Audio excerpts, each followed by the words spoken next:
Hidup ini singkat. Mari kita baca bersama-sama di dalam Ayub pasal 14 ayat 1 dan ayat yang kedua. Manusia yang lahir dari perempuan singkat umurnya dan penuh kegelisahan. Seperti bunga ia berkembang lalu layu. Seperti bayang-bayang ia hilang lenyap dan tidak dapat bertahan. Kita baca lagi di dalam Mazmur 103 ayat 15 dan ayat yang ke-16. Adapun manusia hari-harinya seperti rumput, seperti bunga di padang, demikianlah ia berbunga.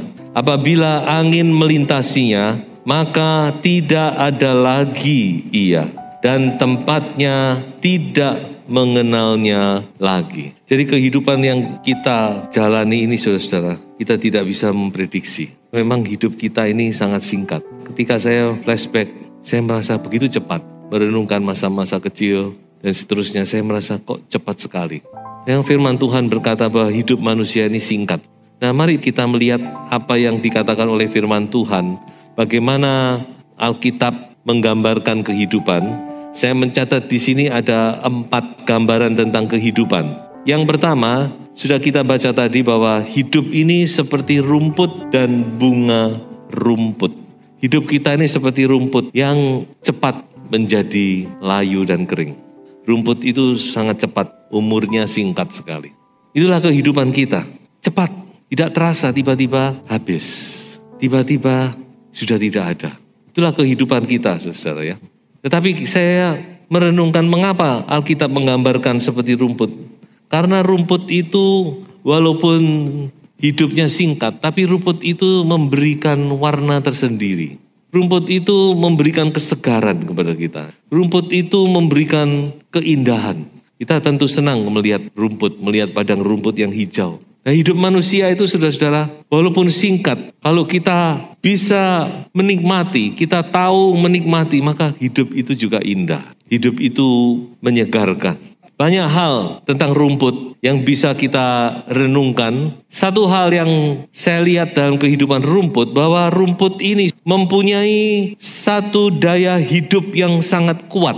Kalau sudah lihat di mana-mana pun, sebelum ada tanaman yang tumbuh pasti rumput dulu. Dia bisa tumbuh dimanapun, bukan hanya di tanah. Sudah bisa lihat di atap-atap, di mana ya. Asal ada tanah sedikit aja, rumput itu bisa tumbuh.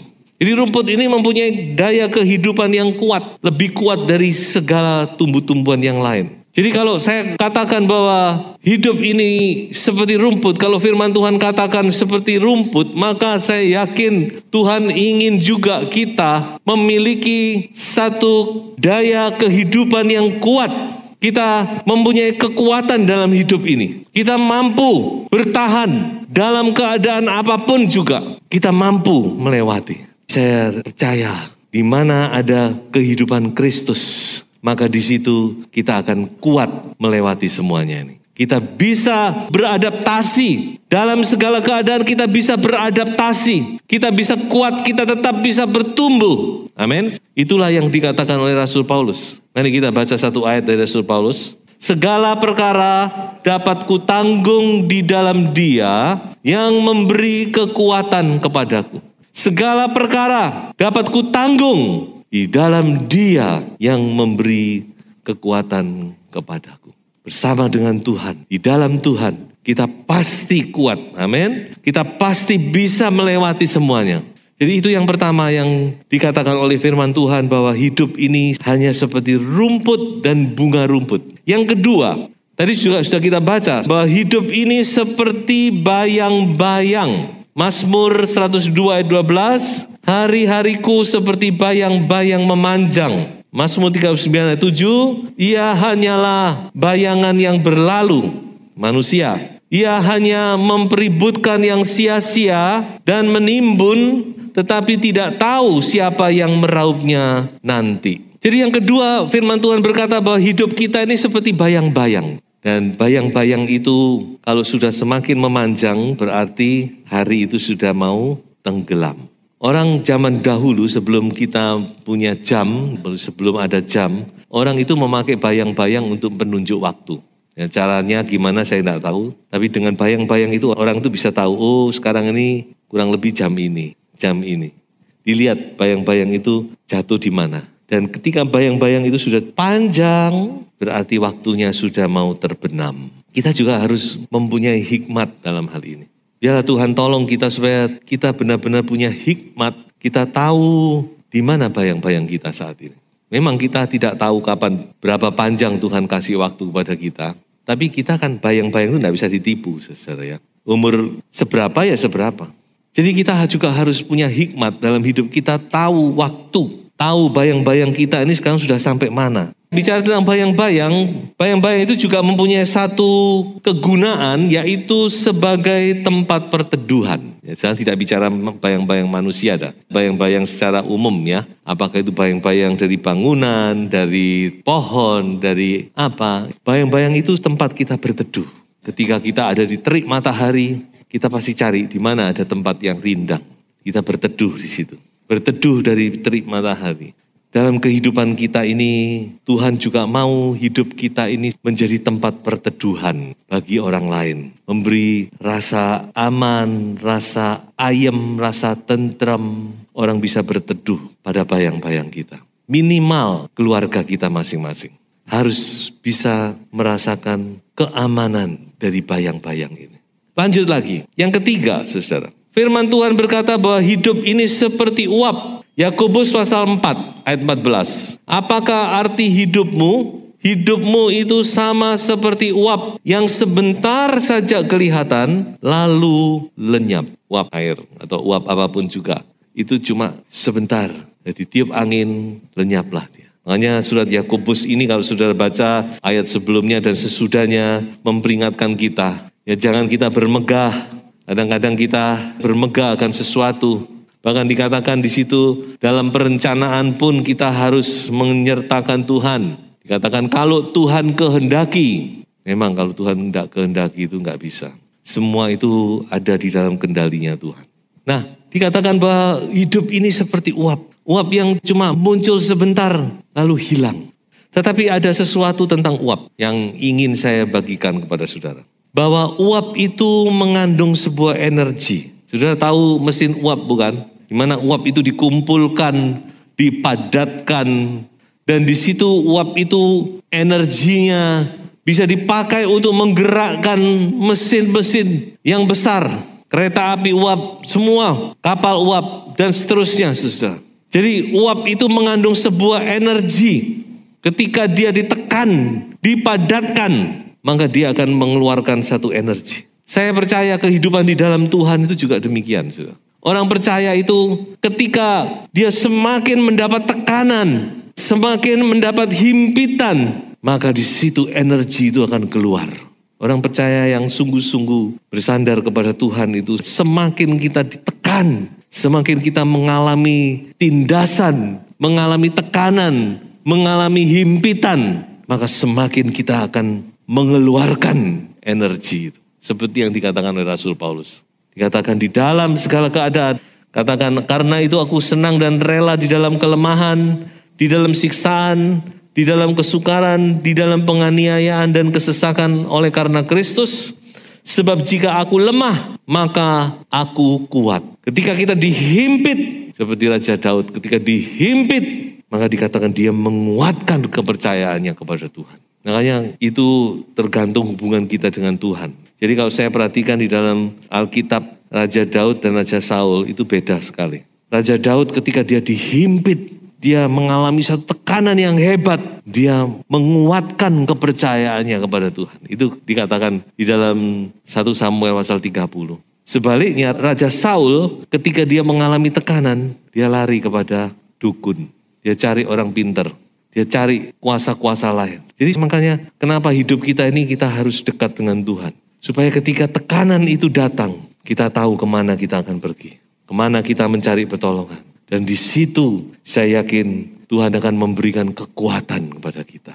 Dan yang keempat, firman Tuhan berkata bahwa hidup kita ini seperti mimpi. Mazmur 90 ayat 5, engkau menghanyutkan manusia, mereka seperti mimpi. Yesaya 29 ayat 8, seumpama seorang yang lapar bermimpi ia sedang makan, pada waktu terjaga perutnya masih kosong. Atau seumpama seorang yang haus bermimpi ia sedang minum, pada waktu terjaga kerongkongannya masih dahaga. Kita semua pernah bermimpi ya, dan kita tahu mimpi itu sepertinya nyata. Gitu. Kadang-kadang mimpi itu begitu nyatanya ya, sampai kita bisa berkeringat, ya, bangun itu bisa deg-degan dan sebagainya ya. Kalau mimpinya serem-serem bisa begitu ya. Sepertinya nyata, tapi tidak nyata. Ketika kita bangun, oh ternyata cuma mimpi. Hidup ini juga begitu ya, saudara. Coba saudara renungkan. Hidup yang singkat ini seperti orang mimpi saja. Sepertinya nyata. Dan memang nyata. Kita memang hidup di alam nyata. Tetapi kesingkatan hidup ini seperti orang bermimpi. Tiba-tiba, sudah bangun. Kayak iya, tiba-tiba, sudah selesai. Sudah bangun. Sudah lewat semuanya. Nah, kapan kita bangun dari mimpi kita? Dikatakan tadi, orang mimpi itu sepertinya sedang makan, waktu bangun, ternyata masih kosong. Mimpi sedang minum, waktu bangun, masih haus. Malah kalau saya pikir, kadang-kadang karena kehausan ya, karena kita haus, kita mimpi minum ya. Nah, susah demikian juga dengan kehidupan kita. Hidup ini satu saat kita akan bangun dari mimpi kita. Di situ kita sadar bahwa ternyata yang kita hidup ini cuma mimpi. Hidup ini kayak mimpi. Nah, masalahnya sekarang kapan kita terbangun? Saya percaya kita bangun itu pada saat kita menghembuskan nafas kita. Saat kita menghembuskan nafas kita yang terakhir, disitulah kita bangun dari mimpi kita. Nyata hidup ini sudah lewat.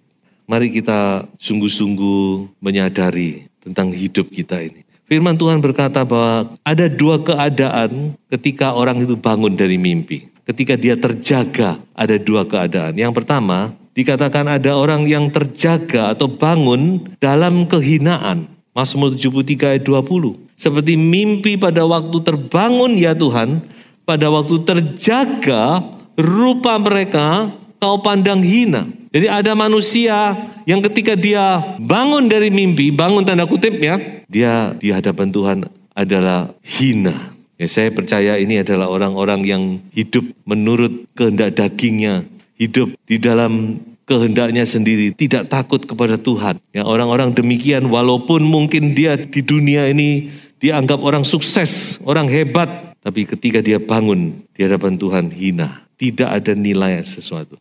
Sebab itu kita beritakan tentang Yesus Kristus. Karena banyak orang-orang yang masih seperti itu, saudara. Di dunia dianggap sukses, dikagumi orang. Tapi ketika bangun di hadapan Tuhan mereka hina. Tapi ada orang-orang yang bangun dalam kemuliaan ya.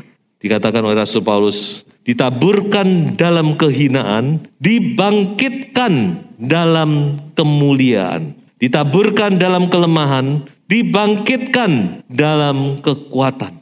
Ada orang-orang yang bangkit dalam kemuliaan. Nah, ini yang menjadi kerinduan kita, bukan? Ketika kita terjaga, ketika kita bangun, kita di dalam kemuliaan-Nya Tuhan. Mari saudara, kita mau bersama-sama merenungkan tentang kehidupan dan kita harus tahu bahwa hidup ini singkat. Mungkin lebih singkat dari apa yang kita bisa pikirkan. Oleh sebab itu sebagai pesan firman Tuhan, yang pertama saya beri pesan yaitu cherish every moment. Cherish itu artinya sayangi. Sayangi, setiap waktu itu saudara-saudara berharga. Itu sebabnya mari kita mau belajar cherish every moment. Manfaatkan yang terbaik. Suami-suami bisa kumpul dengan istri, istri-istri bisa kumpul dengan suami, anak-anak kumpul dengan orang tua kumpul dengan anak-anak. Pakai waktu itu, momen itu dengan sebaik-baiknya. Yang kedua, saudara, ada satu ayat yang luar biasa. Di dalam Mazmur 103 ayat 17 dikatakan, tetapi kasih setia Tuhan dari selama-lamanya sampai selama-lamanya atas orang-orang yang takut akan Dia dan keadilannya bagi anak cucu. Kita bersyukur karena kita adalah orang-orang yang mengenal kasih setia Tuhan. Di dalam kasih setia Tuhan itu kita tahu Tuhan memelihara anak cucu kita. Kalaupun kita hidup yang singkat ini berlalu, kita tahu Tuhan tidak akan tinggalkan anak cucunya. Amin, saudara. Seperti Bapak Abraham, ya begitu dekat dengan Tuhan dan anak cucunya semua diberkati Tuhan. Hidup singkat, tetapi kasih setia Tuhan itu kekal. Jadilah anak-anak Tuhan yang setia, tetap berlindung di dalam kasih setia Tuhan sampai kapanpun juga. Bahkan semakin kita melewati hidup ini, saudara, mari kita semakin pakai waktu yang ada ini dengan sebaik-baiknya. Jangan kita sia-siakan, jangan kita sia-siakan waktu ini. Kita tidak tahu seberapa banyak, seberapa panjang lagi Tuhan berikan waktu kepada kita. Mari kita pakai itu. Nikmati hidup bersama orang-orang yang kau kasih. Jangan engkau sia-siakan itu. Tuhan tolong kita semua.